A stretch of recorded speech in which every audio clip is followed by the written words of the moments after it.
From your favorite source for Chicago White Sox talk, delivering news, interviews, analysis, and more. This is the Sox Machine podcast with your hosts, Jim Margulis and Josh Nelson. Thanks, Rob, and welcome to a new episode of the Sox Machine podcast. I'm your host, Josh Nelson, as we bring you a new episode on February 23rd, 2023, on this fine Thursday morning as spring training continues to roll on for the Chicago White Sox. We're seeing plenty of video of players working out and doing the batting cages and hearing who is in the best shape of their life. And we're even seeing some players try out new positions. And we were all ready to go to start our deep dives, doing our spring training previews for the upcoming year for the Chicago White Sox. And then Tim Anderson spoke. Specifically, Tim Anderson spoke with Chuck Garfien of NBC Sports Chicago. And when Chuck Garfien asked what happened in the 2022 season, here is the response from Tim Anderson. The plan is, we know not to, do what we did last year. So, there's a lot of room to grow. And, just a lot of confusion. A lot of people pulling from different angles, not just in the clubhouse, fans as well. A little bit of everybody. So, the ultimate goal is, try to dumb that down and get it back on, pulling from the same screen with everybody, including you. Including me? What do you mean including me? Including you. What are you trying to say? I ain't got to say it, you know it. That I was questioning why you guys couldn't win? Yeah.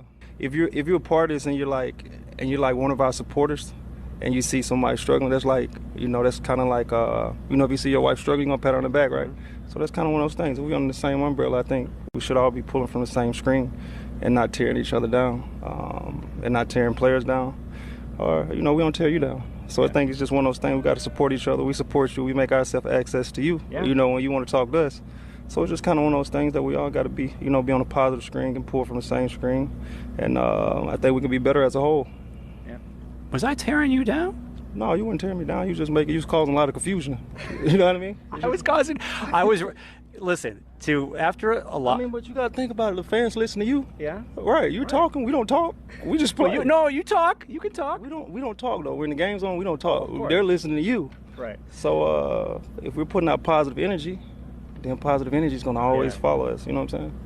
I tried. Yeah. I tried to be as positive as I could. It's a rough season. It's okay. We understand.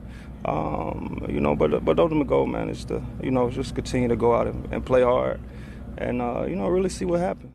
Now, there's a lot that was said in that minute 40 seconds between Anderson and Garfien, and there's a little bit of pushback from the two. And I highly recommend going and listening to the White Sox Talk podcast because along with Chuck Garfien and Ryan McGuffrey, I thought they did an excellent job previewing the interview in their podcast and talking about it afterwards in the conversation Anderson or Garfien. And there's more to that conversation, and there's more from Tim Anderson and how he feels going into this season for the White Sox and how much he wants to stop talking about 2022 and doesn't want to dwell on the fact that Jose Abreu is no longer around. So joining me to continue this conversation, because, man, this has blown up on social media. It has been trending on Twitter. And it just seems one of those things, Jim, if the White Sox are trending on social media, 9 out of 10 times it's something bad.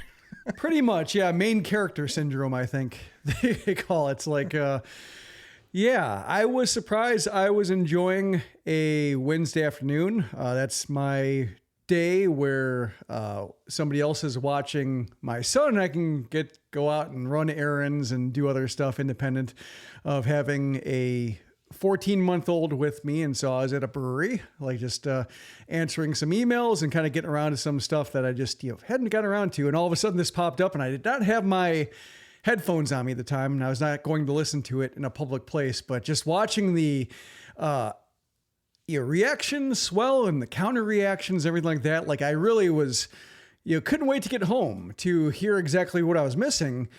And when I turned it on, when I listened to the whole thing, I was slightly underwhelmed. Mm-hmm. I was like a little bit like, oh, this isn't as juicy as I thought it was going to be. Like I thought I was going to have to rush to the computer and fire up a blog post. And no, this is actually worth thinking about and discussing, mulling over, because I think it does lend itself to strong reactions, bordering on overreactions. And, But on the other hand, like, Lawrence Holmes, like he had some thoughts, and like he said, like this kind of triggered some stronger reactions independent of Anderson that had just been rolling around his mind in terms of just how the White Sox conduct communications in general, and how they basically set themselves up to be like, they isolate themselves and then get mad when nobody's on their side. And that was interesting to me. Like that, when I listened to him, I listened to his bit, like that explained, I think, some of the stronger sentiments that I'd seen on Twitter before actually hearing the interview. I heard Lawrence and Layla Rahimi on 670 The Score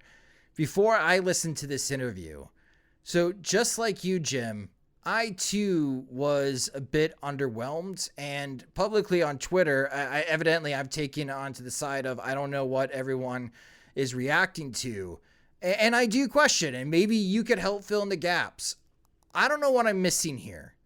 Typically, I am one to be blamed for being overreactive when the White Sox say anything to this liking. And I think I could prove one example of somebody else said these words instead of Tim Anderson on how I would react and how my opinion about this situation would differ. But here we are, we're talking about a professional athlete, Tim Anderson. And he is trying to, at his very best, advocate that everyone involved with the Chicago White Sox, the players, the coaches, the media, the fans, that in 2023, the team needs more positivity.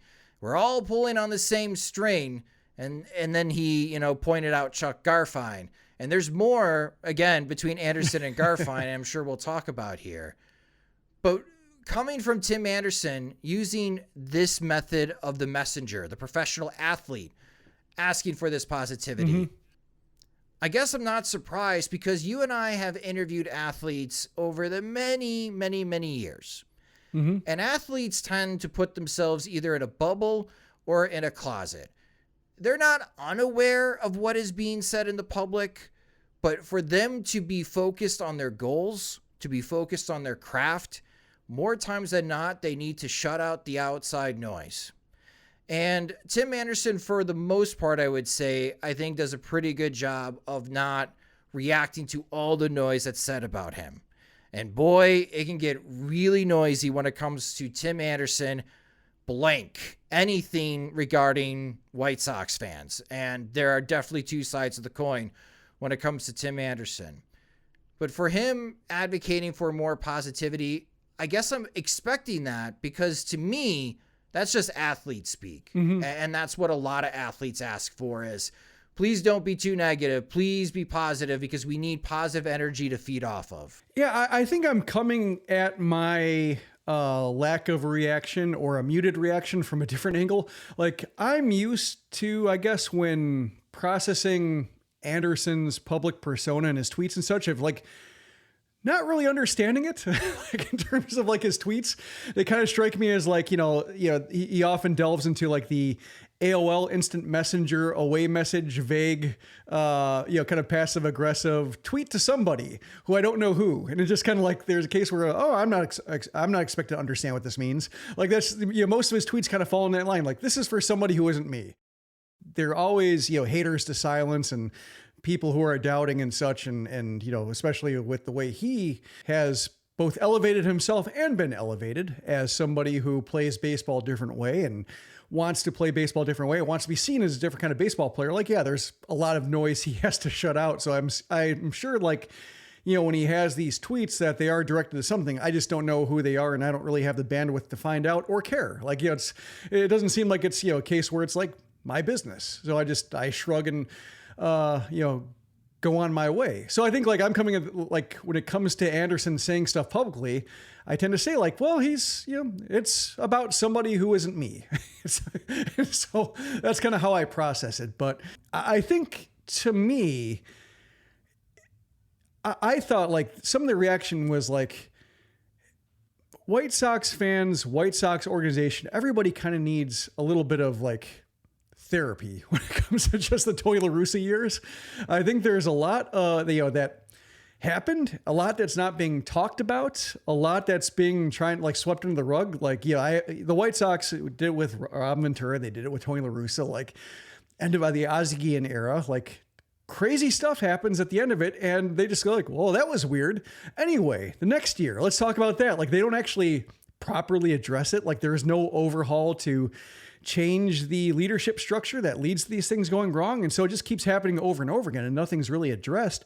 And so you don't have like, well, I also think like Sox Fest was sometimes that form of therapy where fans could get things off their chests and, say like, hey, I don't like the way you're doing this, or I don't like the way the team played under you, or I got bored by the lack of energy and such. And like, Kenny Williams would have to nod and take it, or Robin Ventura would have to say like, why, the fans are wrong, or and offer to disagree. But there's at least like, fans had a way of presenting their dissatisfaction to the organization in a direct way. But I think with like Sox Fest being removed and part of Anderson's reaction, and also like, I think what Lawrence and Layla said on the show, talking about like how, there is kind of an us against them thing brewing. And, other players have kind of talked about the same thing with, the quote unquote narrative, what the narrative is the record of, 500 when you're supposed to win the division last year. I mean, like, that's not narrative. That's just underachieving. Like, that's not a story. That's what happened. But, you can kind of see this happening. And so I wonder if like Sox Fest is like, the players don't want to be dealing with this either. The players just want to move on because they were saddled with Tony La Russa, who nobody wanted, and just everybody wants to move on. But it strikes me as like, because that didn't happen, because there wasn't any of that kind of exhaust port to get all of this stuff out there and out of systems, that now it's, leaked into spring training. And now this is just, it's going to come up here and there as players are presented with questions that they didn't hear in January. And this might kind of go on for a while. I'm thinking not just Anderson, but, perhaps with other players as well, as they're asked questions that they thought they were done with in October, but never got like the proper accounting for, or the typical accounting for, in January. I mean, they didn't even speak in October, really. I mean, The exit interview was, let's put it nicely, short and sweet from Chicago White Sox players. We barely heard from them. And when we did hear from them after the season, it was all about how they're feeling for Tony, and they're hoping that Tony feels better. And Jose Abreu too. Jose Abreu, right. And sorry for the sigh, folks, but there's a lot to dissect from this. And there's just a part of me that's like rolling my eyes that we're talking about this in late February, but it does expose a wound. And I didn't even think about it from that angle, Jim. Not having Sox Fest prevented both the Chicago White Sox personnel, front office, the new manager, the players, and the fans and media, like lots of media go to Sox Fest, a very corporate term, have a root cause analysis of what happened in 2022. And because you didn't have that, now this is carrying over to spring training, and it's taking on a totally different tone. I could definitely buy that. I think that is a really smart way of looking at it, Jim. Because thank you. Let's play the hypothetical here. Yeah. What if Tim Anderson said this to Chuck Garfien, but he's on a stage at McCormick Place at Sox Fest? Would White Sox fans and media take that differently? Well, he might not have said fans. maybe he would have, but I could see him calling out fans in attendance. A gesture, laughing, smiling, trying to be as positive as possible. But us fans, everyone has to be more positive. But I could see that being a case where you can read his body language. He can read fans' body language, or just like the murmur in the room, right? And adjust to, have a human interaction in a disagreement, or like a point counterpoint, come to some kind of agreement, or settling in the middle. Yeah, that's so smart. I wish I thought of that. It's, for Sox Fest, usually it's like okay, so without having Sox Fest, the lingering effects of not having Sox Fest is also a great way to hype fans up for the upcoming season. And we said this at 108 Day. It felt like 108 Day was like our responsibility to try to hype up White Sox fans. We didn't do a very good job of it. We did not do a very good job of that for the upcoming season. And man, could you imagine when 08 Dave, we knew about the Mike Clevenger news? Like, I know I said in the last podcast, we won't spend a lot of time on it, but it's just something that I thought of is that 108 Dave would have gone a lot different. That first panel that you and I co-host would have gone a lot different if we knew of that news. But it's just like, so back to what Lawrence was speaking about with the White Sox, and Lawrence is right here. And we touch on this for a lot of times over the 10 years we've been podcasting. The White Sox seem to dig holes for themselves very efficiently. They don't need help to stub their toe. They will find a way. And the last podcast we just released was on Monday, and I felt like the vibes were pretty positive from a White Sox side. I got off my chest about Clevenger, but they signed Elvis Andrus. And you had the news about Anderson Comas and the inspirational Liam Hendriks showing up at spring training, that there were positive things happening at spring training camp. And I get where Lawrence is coming from. It's like, just wait 48 hours because something else is going to happen with the White Sox, and it's going to make everyone mad. It's going to piss off a lot of fans. And, circling back to Sox Fest, not having that moment, grouping up thousands of White Sox fans and just having that face the music opportunity, sit in the dunk tank, is suddenly playing a larger role in how fans are feeling to the upcoming season, because there's just this unaddressed anger that is currently out there. And I get it, and I have it at times about the White Sox, that simply ignoring it from a White Sox perspective is a terrible idea, Jim. Yeah, it's dodging the customer. And that's kind of how I put it, just like sitting in the dunk tank, just for charity, for, like having, sit on the lever, have fans throw baseball to target. You get wet, you get embarrassed, you climb back on the platform, you get wet again. You razz them if they miss, and then they hit you again. You fall in the dunk tank and just kind of go over and over again. It's an unpleasant way to spend a few hours, but it's ultimately does some good, whether it's a case of, raising money, for, perhaps, White Sox charities or what, or just getting your, business out there, I guess part of Sox Fest would have changed too with the Clevenger stuff. And that also, if they knew that the Clevenger investigation all along and were just waiting for that bomb to go off, that could be a case. That could be one of the many factors the White Sox talked about, and not having a Sox Fest is just, who knows? It's a case where, it just, dodging their fans and then saying it's, us against them, and saying like the fans, need to be more positive, and fans try to be more positive. And like Chuck Garfien being the guy who has to hear about it is, I think that's the other thing that makes, inspired some of the reaction, is that nobody is easier on the White Sox than Chuck.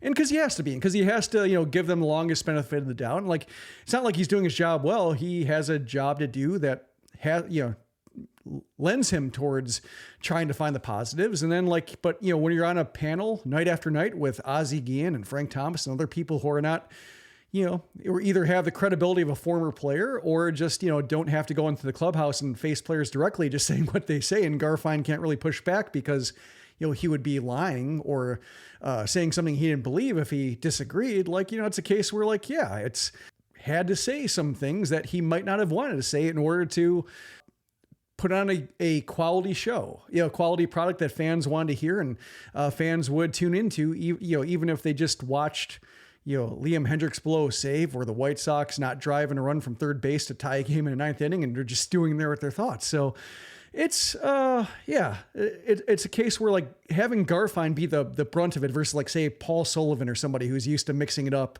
with players, or Joe Cowley, who's, used to getting on players' wrong sides for good stories or good quotes, Garfien being the subject, I think is maybe adds a little bit of extra softness to it that I think maybe fans and media were fascinated by and complaining about.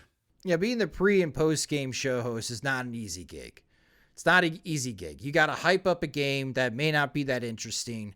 And as Jim pointed to, if the game ends terribly, you got to talk about that as well. And they had that conversation, Anderson and Garfien, in the podcast. Later on, they have that conversation. And I think Garfien said it best. If you want me to be more positive, I need more positive outcomes. And Anderson agrees to that. The 2023 White Sox need to provide more positive outcomes in order for people to be more positive about them. And I know that as the athlete, he is pleading that, but from that angle, and we're talking about Sox Fest and just not having that opportunity for people to vent, asking anything from the fan base right now is like walking on hot coals if you are the Chicago White Sox. It doesn't matter what aspect of the business you work in with the Chicago White Sox, whether that is baseball operations, public relations, communications, marketing, or even ticket sales. Everyone is walking on hot coals with that organization because you just don't know what you're going to say to, let's call it what it is, piss off the entire fan base. And it seems like with Anderson asking for positivity from fans, a lot of White Sox fans are like, how about you be good? And if you're good, then we'll be positive. But if you're not good, then absolutely not. We will give you positive vibes. We may boo you guys in the home opener. Yeah. Well, I think you're seeing tension between like two groups that did not ask for Tony La Russa, the players and the fans.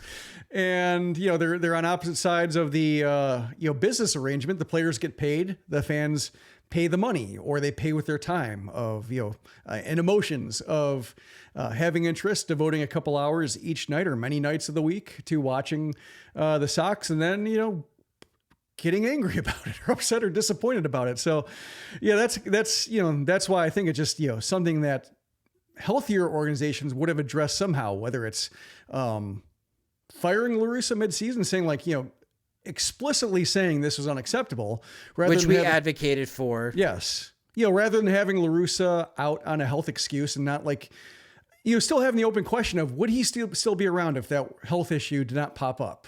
Would the White Sox have had the agency, the front office had the agency to replace him, or would this be on year 3 and be even worse?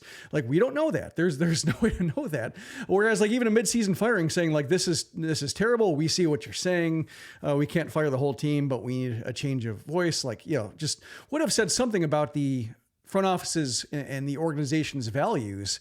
But because he just got this quiet exit and kind of like a parachute of sorts, health excuse, and just everybody having to, shift from, being frustrated to like showing some level of concern or compassion for La Russa, or say like, well, you can't be angry now because he's ailing. Like, it's a case where, you shouldn't be, rooting for adverse health outcomes or anything like that. But there's also just the unexamined dissatisfaction still of just, why was this allowed to happen for so long? And why are all the same people still in charge, and how will this not happen again? Because it happened with Robin Ventura, and it happened late stage, the late stages of the Ozzie Guillen era. And just this is the third time it happened. And so like, it just, it's, you keep going into the same outcomes.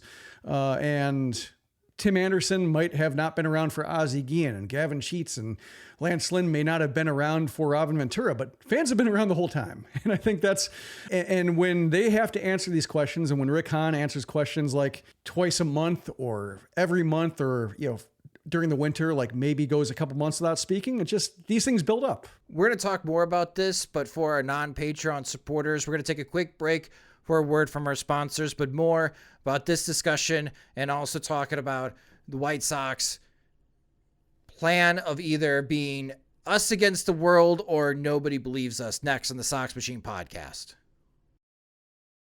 Welcome back to the Sox Machine podcast as we continue this conversation. And I think so far from the conversation we've had, even though it's a very short clip and it is a quote from Tim Anderson, I think we both agree after talking this through, what it does is that it just really opens up a wound right now between White Sox fans and the organization. And I don't think that was the intention of Tim Anderson to do that. He's trying to be Mr. Positivity in 2023, but he's poking the bear, and he just poked the bear in the wrong place, and it has made a lot of people unhappy. So I teased this earlier in the show, but I will say this. I know Tim Anderson's asking for positivity from fans, but boy, Jim, if Rick Hahn said these words, my reaction would be a complete 180.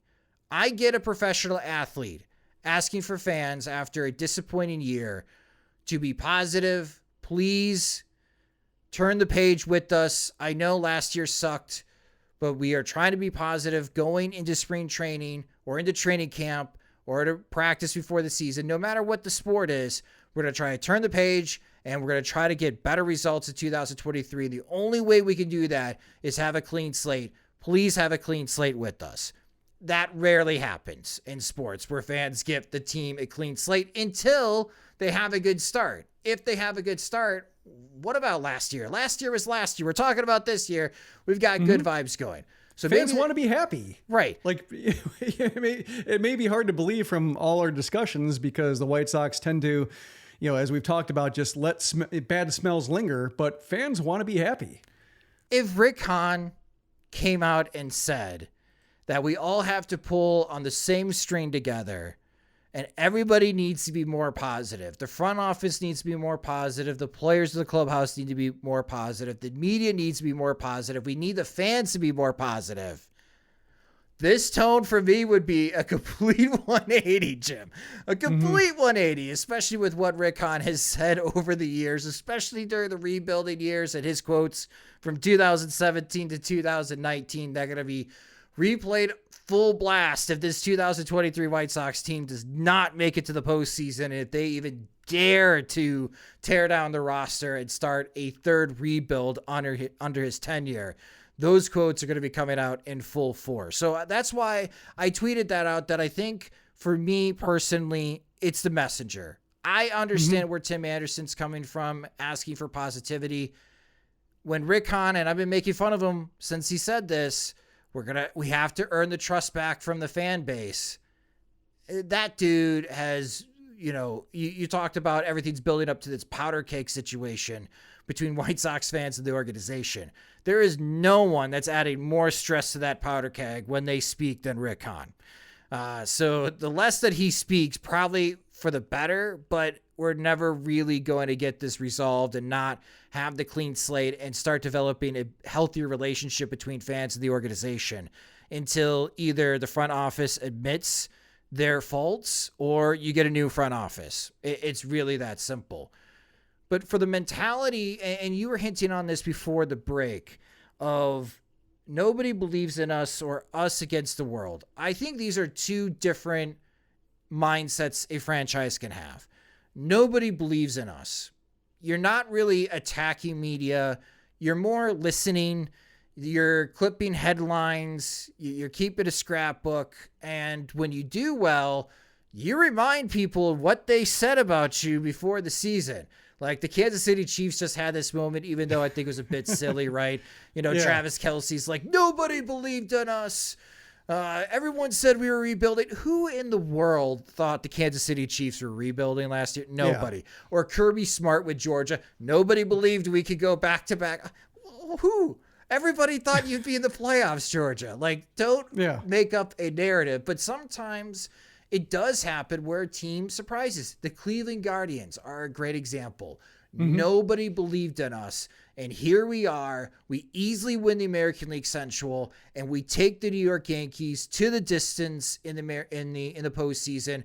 And at one point, it looked like we were going to be about to pull off that upset. Like the Guardians were the team that nobody believed in us. The Phillies of the National League were the team that nobody believed in us, and all of a sudden they're in the World Series. So it does happen, but that's the team that doesn't do a lot of preseason talk. The White Sox here, I feel like, are teetering to the path of us against the world. And Jim, I can't recall a situation in sports where that has ever worked, where a team, an organization is just combative with everyone. They're combative internally. They're combative against teams that they play on the field. They're combative against the media, and they're combative against fans. Like I can't think of an example where that mindset has ever worked. The Astros, would you consider them against the world? Were they combative against their fans? Were they combative against their fans? against the media? Yeah, no, it was. I would say it was the Astros and their fans against the world. Yes. So yeah, not quite. They have the same. T-shirts about that. Yes. Yeah. But yeah, against their fans. Yeah, nothing's coming to mind just because, yeah, like I said, fans want to like the team. So if the fans don't like the team, something had to go terribly wrong. Like that's kind of how I think of it. Like I can think of like, a case where like teams were a year early and then fans were late to get on board, but eventually the fans got on board. But even then that wasn't like a case where like, I'm thinking of like the Orioles last year where, they were drawing nothing and then fans got on board and like there was no fan shaming. Like everybody knew that or thought the Orioles were going to be terrible and that they turned out to be watchable. Like, oh, we're happy you're on board now. That was that seemed to be the prevailing sentiment from a team like the Orioles. So yeah, when it comes to us against the world, including the world being your own team's fans and your own team's media. I can't just think of many teams that like win against their fans, like in a way like, would pick on, fans being unhappy like that without just being a bad team. A recent example, the New York Jets with Robert Saleh, the head coach, former defensive coordinator of the 49ers. That's why I know him. He was very combative against the media and combative of the fans that didn't believe in the New York Jets. And it seemed like he was going to have the last laugh when they were 7-4 and they finished 7-10. And now the Jets are the Jets, right? Everybody makes fun of the Jets, but I think that's the most recent example of us against the White world. Sox and Jets. Ugh. Well, that's not good company. There might be people listening to this podcast that are fans of both teams, the New York Jets, the Chicago White Sox. And man, that is a special level of sports hell that you live in. And I do apologize for those fans that are like that. But what you call hell, Rambo calls home. But like the us against the world, like this is my fear for the White Sox. So Tim Anderson replied to the tweet of NBC Sports Chicago. And I'm paraphrasing here because of language, but he just tweeted out along the lines of, I should just learn to shut up. Now, some White Sox fans would be like, yes, I don't want to hear from Tim Anderson. I don't think that's good. I don't think that's good for the White Sox because Tim Anderson is one of the faces of Major League Baseball.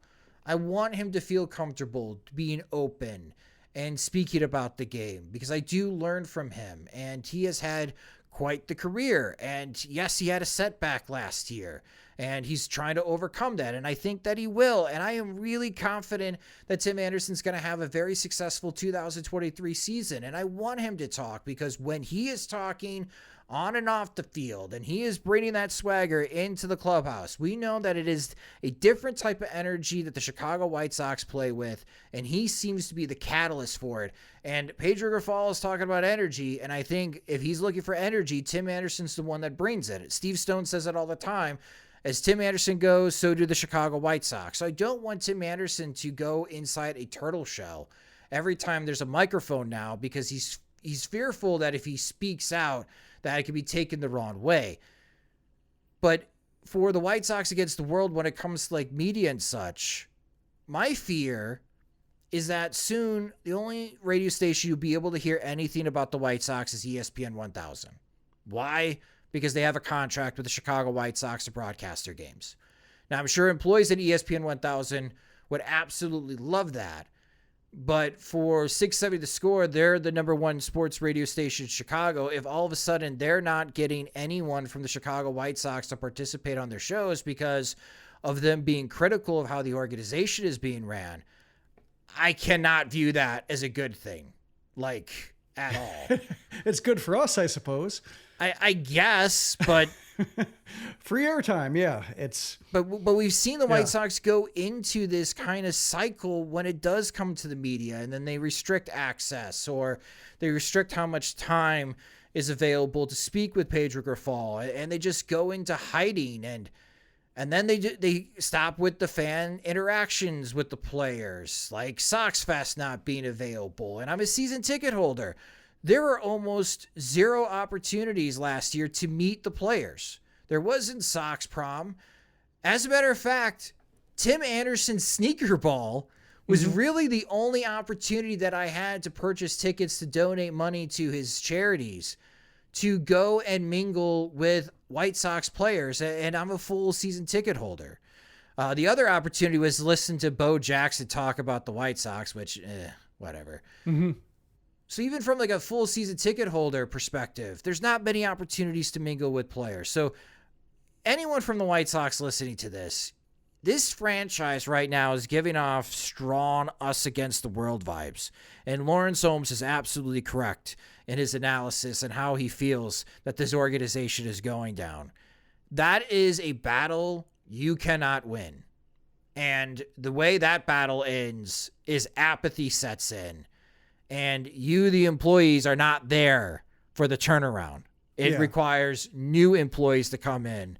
And for them to grovel back to the fan base, asking them to come back. Like, this is a dangerous territory the White Sox are teetering to. And they really need to pull back and reverse gears quickly in the month of March before the season starts. Yeah, I think, one thing that makes it different is with, social media, with everybody, fans having a platform if they so choose, having direct lines of access to other fans and other, like the organization and so forth. We talk about this, with our show and with Sox Machine, having a site is like part of the satisfaction of following the team or doing what we do is like putting our thoughts down and seeing if they come true, or, how close our predictions come, or just like if we're seeing patterns that turn out to be meaningful. Like there's some satisfaction, even if it goes poorly for the White Sox, that, hey, I saw this. Hey, like I'm getting better at this whole thing. Or, oh, this is new. Not necessarily good, but just like, oh, this is a new and unsettling flaw. Yeah, I wonder how this is going to turn out. So, I mean, like, it does satisfy like intellectual curiosity to like see things are going poorly, say it out loud or say it in text, and then be able to point to it later and say like, see, I told you so, or see, I thought so, or like, hey, let's put down another stake as we follow this particular pattern and see like how it keeps going.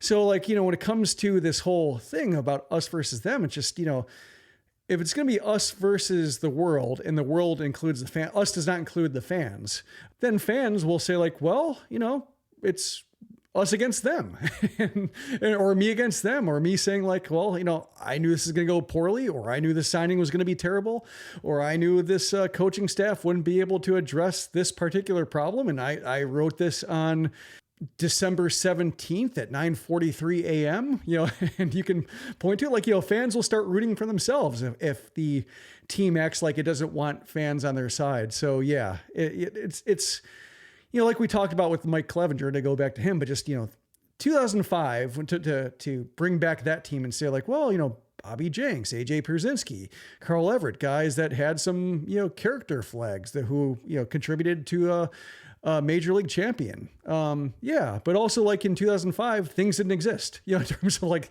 the social media didn't exist. The idea of the domestic policy or domestic violence policy did not exist. Like things, just you were able to sweep things, dissatisfaction and adverse reactions and objections. You're able to sweep that under the rug or out of sight quickly. You can't do that now. So I think that's really the risk that's being taken here. And given that the White Sox still point to 2005 as like the year things went right, and we keep trying to, chase, and after that lightning and try to catch it in a bottle, it's just like, it's the world has changed so much. Baseball has changed so much that like, it strikes me as like an outdated strategy, but, as long as franchise value keeps going up, or, I guess like team employees get closer to, being able to cash in their pensions, it just the outside world of White Sox fans matters less and less.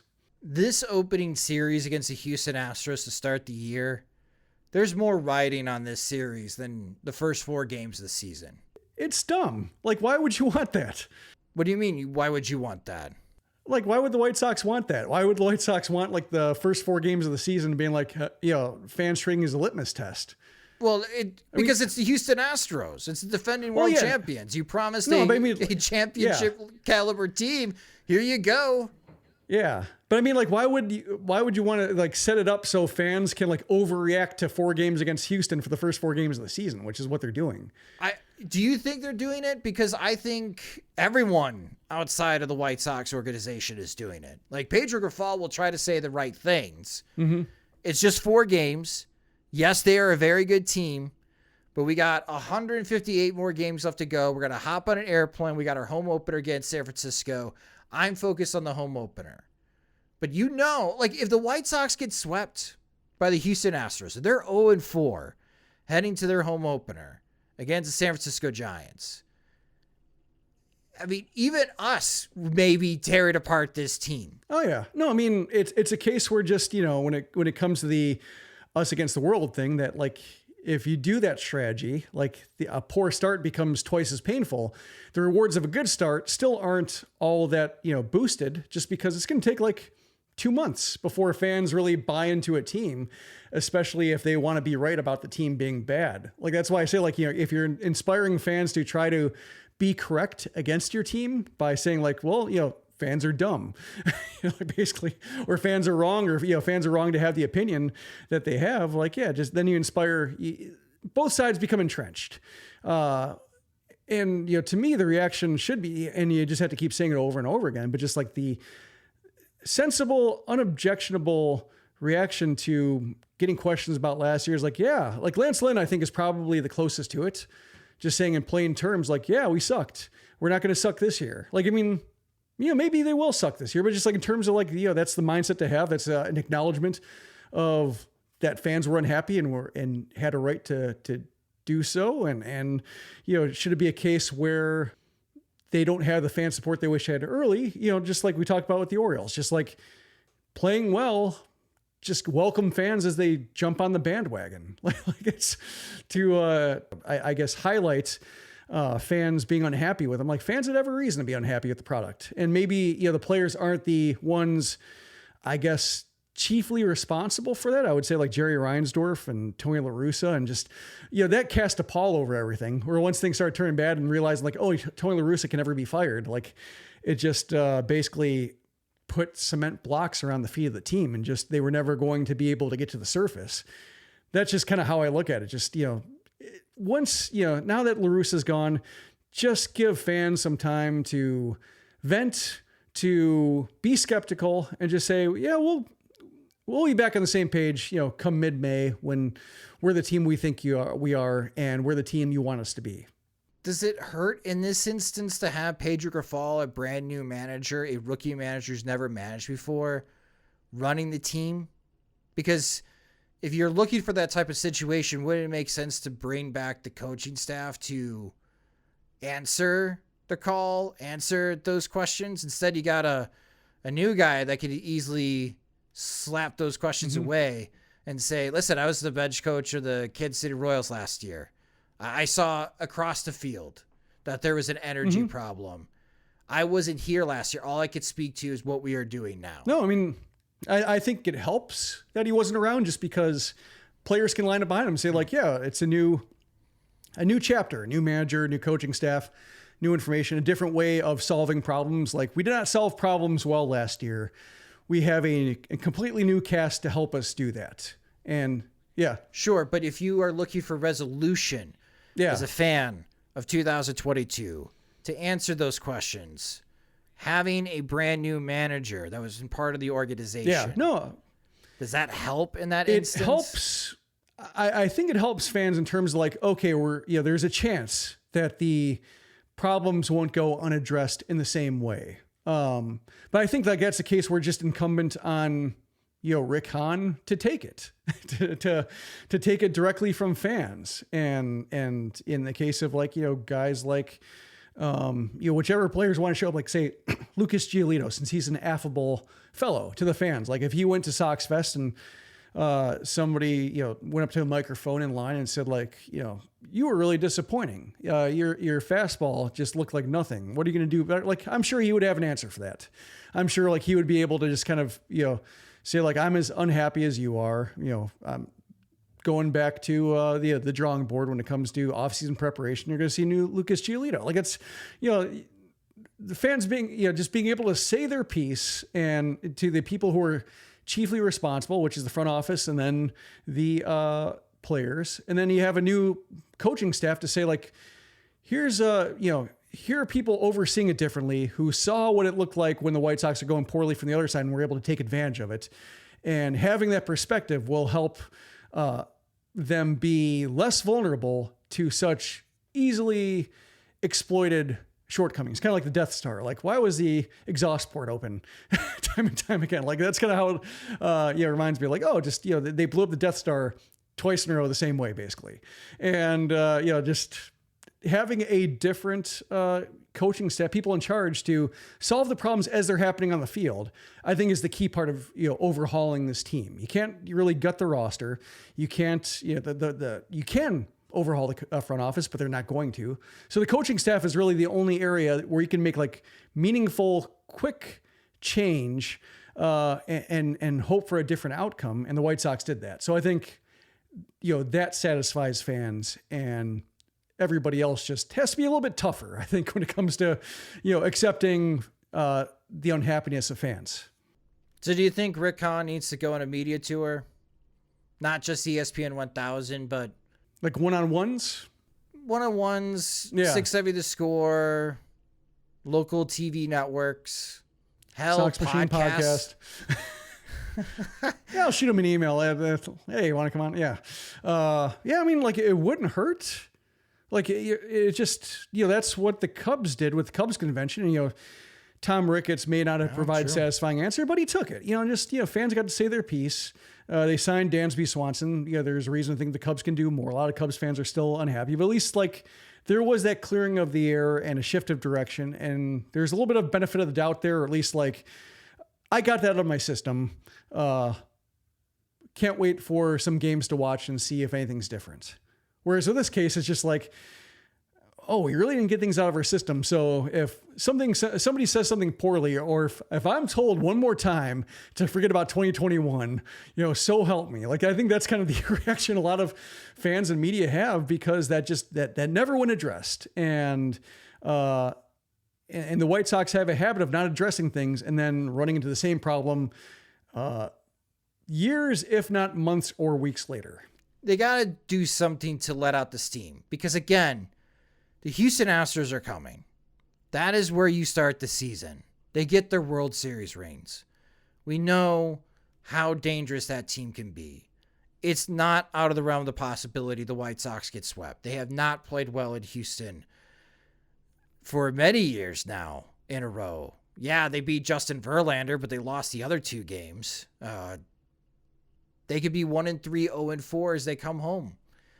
And depending on who's starting that game is going to bring on a whole different type of reaction from White Sox fans. Like, this could get worse before it gets better. And that's why I think if the mentality right now is flipping everyone off from a White Sox perspective and everyone's against us, so we're going to use that as motivation. No, don't do that. Don't do that. I think a media tour would help. I think coaching players to do these interviews in spring training to admit, yes, 2022 was terrible. We are sorry to our fans. They were expecting more. We failed to deliver. But this is how we're not going to repeat those mistakes in 2023. Start doing that, because then you can move into the nobody believes in us territory, because every projection system right now has you finishing third in the American League Central. And that is more common for teams that win championships, as we talked about with Georgia and Kansas City, than us against the world. Because when you lose that battle, not if, when you lose that battle, the world is going to pile on. And then you have no choice as an organization but to make significant changes. and then grovel and beg people to come back to watch your product. So hopefully someone on 35th and Shields heard this and they start taking a different direction. But man, so much to talk about out of one quote from Tim Anderson. But unfortunately, Tim Anderson wanted to poke the bear, and he poked a wound, and that is a very nasty wound that is yet to heal from everyone that roots for the Chicago White Sox. But thank you guys so much for listening to this podcast episode. I promise we will be doing our spring training, our deep dive previews for the upcoming 2023 season, position group by position group.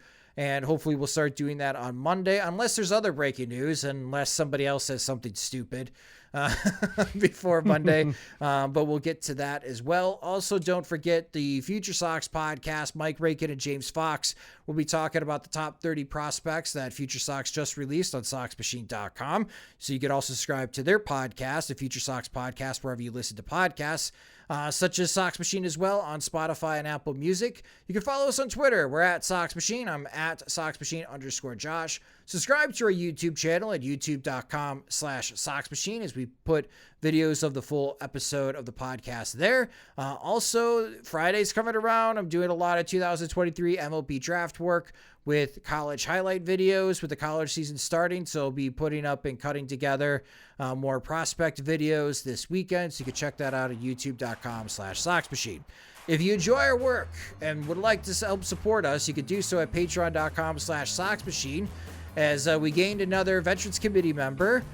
So thank you, Dan, for joining us, as we have 7 spots still available for those that are interested, as our Patreon supporters get exclusive content. They get ad-free versions of both the podcast and website, and when we have new Sox Machine swag, they're the first ones to receive it.